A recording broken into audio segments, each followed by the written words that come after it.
तैयारी definitely differ करती है, क्योंकि इसका जो प्रीलिम्स आता है थोड़ा फैक्ट बेस आता है, थोड़ा सा हरियाणा जीके भी इसमें आती है, और इसमें जो सीसेट होता है उसके मार्क्स लगते थे।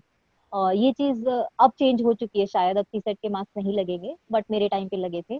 तो मैंने सर 10-15 दिन पहले एक गोयला क्लासेस है चंडीगढ़ में, उसकी टेस्ट सीरीज लगाई थी, और मैंने 10-15 दिन सर खूब टेस्ट दिए। मार्च 31 को अगर पेपर था तो 15 दिन।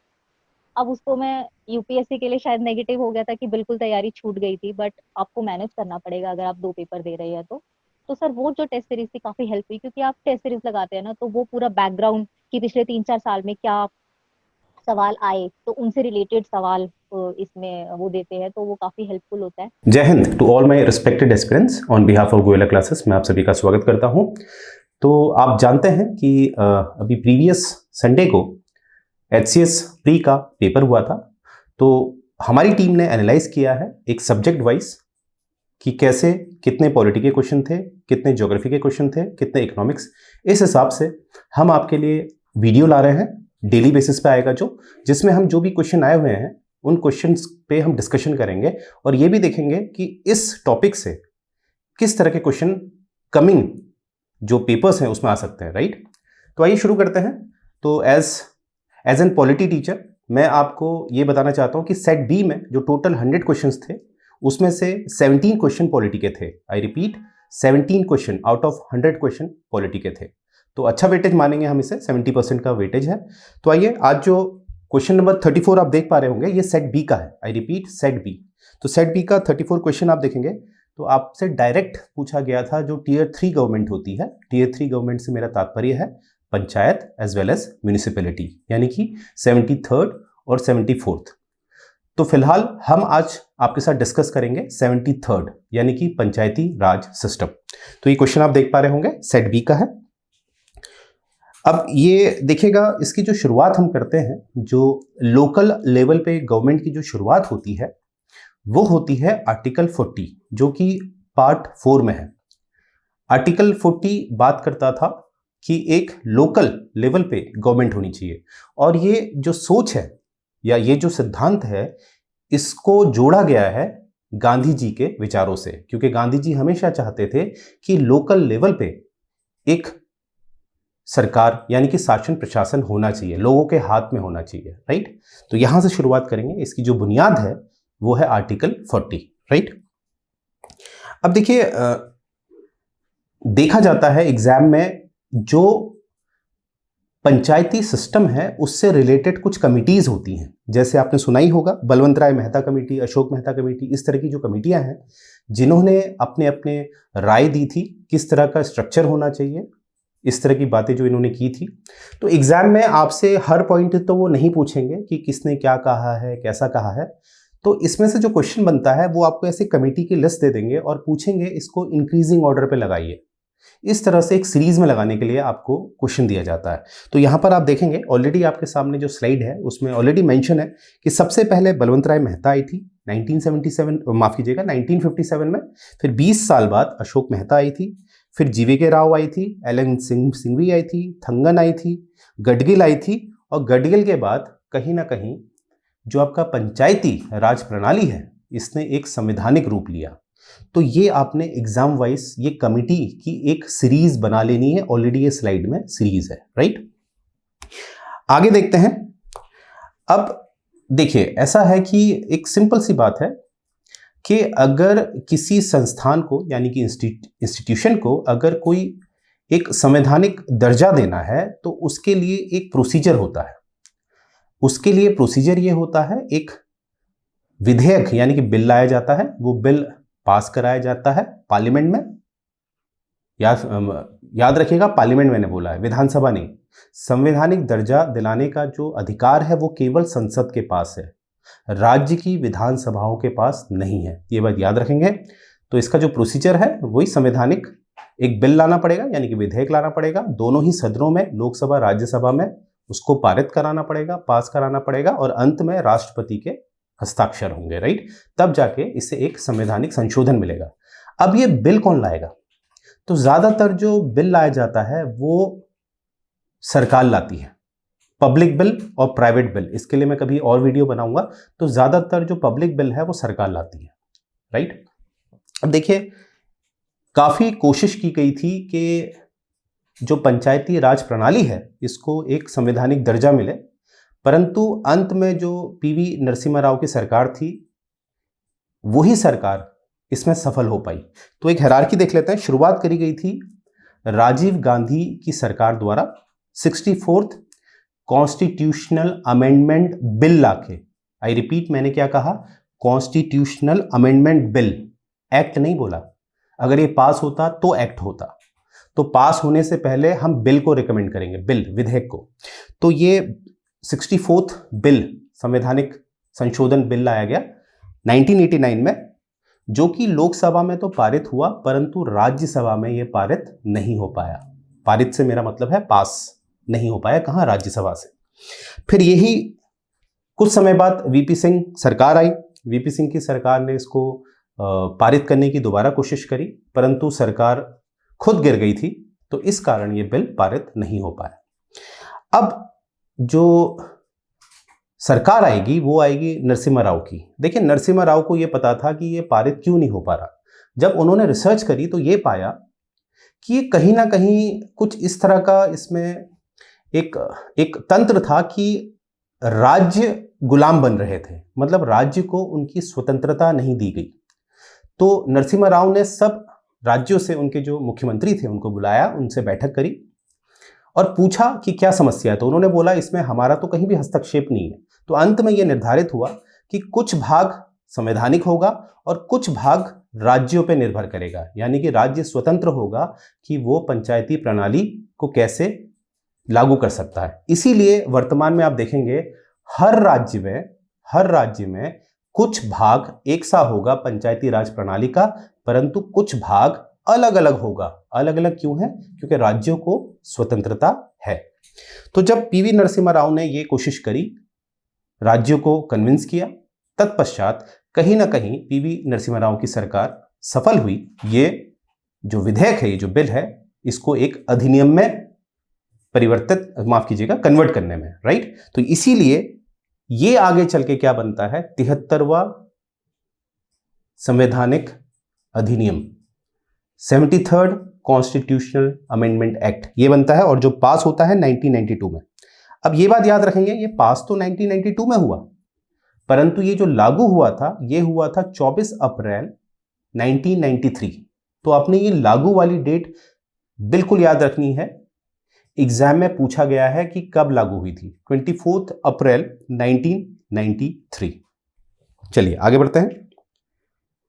तो ये भी एक सीरीज आपने याद रखनी है कि इसको पहली बार कौन लाए थे? राजीव गांधी जी लाए थे, राइट।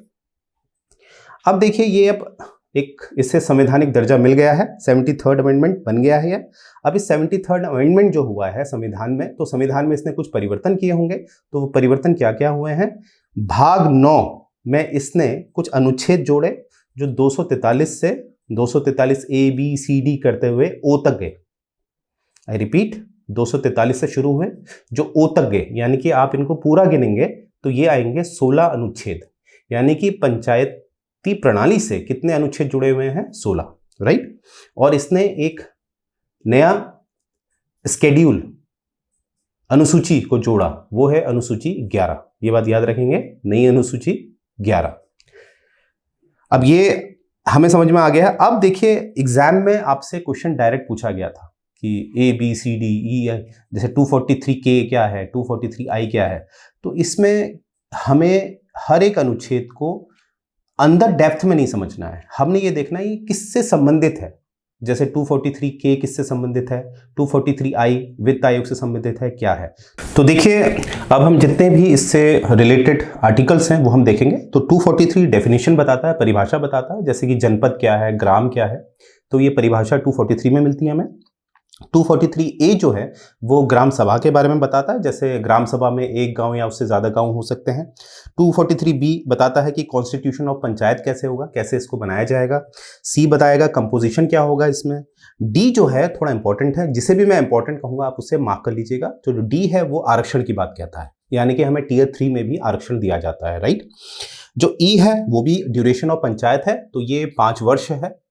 पंचायतों की जो ड्यूरेशन है 5 वर्ष है, जैसे कि मैंने आपको बताया था कि कुछ संवैधानिक नियम होते हैं और कुछ राज्य पे निर्भर करते हैं। तो जो 5 वर्ष का जो कार्यकाल है ये संवैधानिक है, इसीलिए अब किसी भी राज्य की जो पंचायत देखेंगे वो 5 वर्ष की ही होती है, राइट। आगे डिस्क्वालिफिकेशन ऑफ मेंबरशिप देखेंगे। यहाँ पर आप देखेंगे ये राज्य पे निर्भर करता है। जैसे अगर मैं उत्तराखंड राज्य की बात करूँ तो वहाँ पर जो भी व्यक्ति, उसके अगर 2 से ज़्यादा संतान है तो वो डिस्क्वालीफाई हो जाता है। तो ये राज्यों पे निर्भर करता है, इस तरह के नियम। डिस्क्वालिफिकेशन याद रखेंगे, एफ में है। जो जी है वो पावर, अथॉरिटी और रिस्पॉन्सिबिलिटी बताता है पंचायत की, कि पंचायत की जिम्मेदारी कहाँ तक होगी, उनकी क्या शक्ति होगी, इस तरह की बातें करता है 243 जी। तो 243 एच क्या कहता है, ये बात करता है कि यहाँ पर पंचायतों को शक्ति दी है, वो अपने स्तर पे कुछ कर लगा सकते हैं, कर वसूल सकते हैं और अपना राजस्व अपने लेवल पे एक इकट्ठा कर सकते हैं अपने रोज के जो भी कार्य हैं उनके लिए, राइट। और 243 जो है वो बात करता है वित्त आयोग की, फाइनेंस कमीशन की। अब ये कंफ्यूज नहीं होंगे, एक वित्त आयोग आपका 280 में है, उस वित्त आयोग की बात नहीं है, यहाँ पर राज्य वित्त आयोग की बात की जाती है, राइट। और 243 जो है ये ऑडिट की बात करता है, पंचायत स्तर पे भी ऑडिट किया जाएगा, ये अनिवार्य है। जैसे कि मैंने आपको बताया था कुछ संवैधानिक नियम है, तो ये वाला संवैधानिक नियम है, इसीलिए भारत में जितने भी पंचायत हैं वहां पर ऑडिट होना अनिवार्य होता है। नेक्स्ट हम देखेंगे 243 के, ये इलेक्शन की बात करता है पंचायतों की, कि हर 5 वर्ष में इलेक्शन करवाए जाएंगे और ये जिम्मेदारी होगी राज्य चुनाव आयोग की, ना कि आर्टिकल 324 में जो हमारा चुनाव आयोग है उसका पंचायती चुनाव से प्रत्यक्ष रूप से कोई मतलब नहीं होता है। आई रिपीट, डायरेक्ट वे में कोई मतलब नहीं होता है, इनडायरेक्ट वे में मतलब होता है, ये बात याद रखेंगे। नेक्स्ट है 243L जो बात करता है एप्लीकेशन ऑफ दिस पंचायती प्रणाली इन दी यूनियन टेरिटरी, केंद्र शासित प्रदेशों में थोड़ा से नियम अलग होते हैं, तो वो 243L बात करता है। M बात करता है कि ये कुछ जो, जैसे कि अनुसूची 5 जब आप पढ़ेंगे तो उसमें कुछ स्केड्यूल एरियाज होते हैं, कुछ ट्राइबल एरियाज होते हैं, तो वहां पर ये लागू नहीं होता है। परंतु यहीं पर मैं आपको बता दूं, कुछ समय बाद एक पैसा अधिनियम लाया गया, पैसा, PESA, पैसा, इसका ये एक एब्रिविएशन है, इसके द्वारा जो ट्राइबल एरियाज होता है वहां पर भी पंचायती सिस्टम को पहुंचाया गया है, ये बात याद रखेंगे। 243N बात करेंगे कि जैसे कि इसको एक उदाहरण से समझाता हूं आपको पता है कि इसको संवैधानिक दर्जा मिला है पंचायत को 1992 में, पर इसका ये मतलब नहीं था कि पहले पंचायती प्रणाली नहीं थी। जैसे बलवंत राय मेहता जी जो पहले थे, जो 1957 में जिनको नियुक्त किया गया था, उनने जो भी एक नियम दिए थे कि एक तंत्र होना चाहिए, पंचायती तंत्र होना चाहिए, उसके आधार पे जो हमारा पहला राज्य राजस्थान बना, उसका भी जो नागौर जनपद है उसने पंचायती प्रणाली को अपना लिया था। अब जब संवैधानिक दर्जा मिला तो पहले से ही कोई पंचायती तंत्र काम कर रहा था, तो उसके जो नियम है वो अभी भी लागू रहेंगे, ये बात उठाई गई है 243N में। अब लास्ट हम देखते हैं, ओ वाला देखते हैं, ये बात करता है bar to interference by court in electoral matter, यानी कि अगर कोई चुनाव संबंधित कोई विवाद होता है वहां पर एकदम जो होता है कोर्ट इंटरफेयर नहीं करती है, ये बात याद रखेंगे। वहां पर एकदम कोर्ट इंटरफेयर नहीं करेगी, हाँ सेकंड लेवल पे करेगी, फर्स्ट लेवल पे नहीं करेगी, ये बात याद रखेंगे। जो भी मुद्दा होगा वो राज्य चुनाव आयोग, आई रिपीट, राज्य चुनाव आयोग जो चुनाव संबंधित मुद्दे होते हैं उसको डील करते हैं, राइट।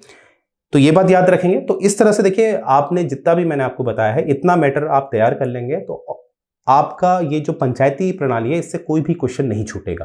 तो जैसे कि आप HCS में हमारे जो मेंस के लिए जो कोर्स चल रहा है उसमें जो टेस्ट सीरीज हैं उसके लिए कुछ हमारे प्रोग्राम्स हैं, वो आपके साथ डिस्कशन किया जा रहा है अभी। तो देखेंगे आप कि यहाँ पर आप देखेंगे कि एक हमारा कोर्स है जो केवल 6,999 में है, जिसमें आपको एक प्रीमियम लेक्चर्स दिया जाएगा और साथ में स्टडी मटेरियल दिया जाएगा। इसमें आपको टेस्ट सीरीज नहीं दी जाती हैं, ये आपको पड़ेगा 6,999 का, क्योंकि अभी आपके पास इतना समय नहीं है कि आप अपने नोट्स बना सके, राइट। नेक्स्ट देखेंगे, एक है आपके पास 9,999 का, जिसमें आपको सब कुछ अवेलेबल है।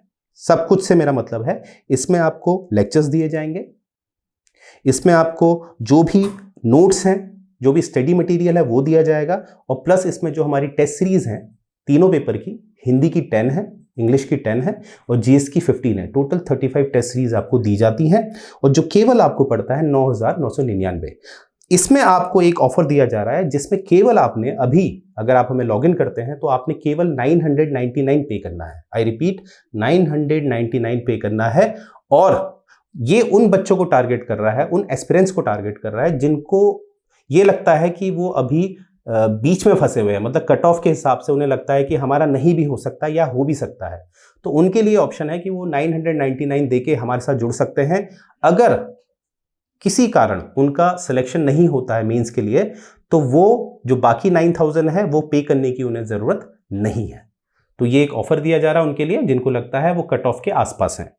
तो मुझे उम्मीद है ये आपको पता चला होगा। और यहाँ पर आप देखेंगे कि यहाँ पर ये जो मेंस जो गोयला क्लासेस जो मेंस की प्रैक्टिस कराता है उसका एक सैंपल आपके सामने है। जो मोहित राठी जी हैं, आज वो AETU में सेलेक्ट हुए हैं और इनके आप मार्क्स देख सकते हैं। इस तरह से चेकिंग होती है हर चीज़ का। और एक सिंपल सी बात याद रखिएगा, अगर आप मेंस राइटिंग में अच्छा बनना चाहते हैं तो जब तक आप लिखेंगे नहीं, जब तक आप मेंस राइटिंग नहीं करेंगे, तब तक आपका मेंस राइटिंग नहीं निखर के आएगा, बिकॉज इट्स अ स्किल और स्किल के लिए आपको प्रैक्टिस चाहिए।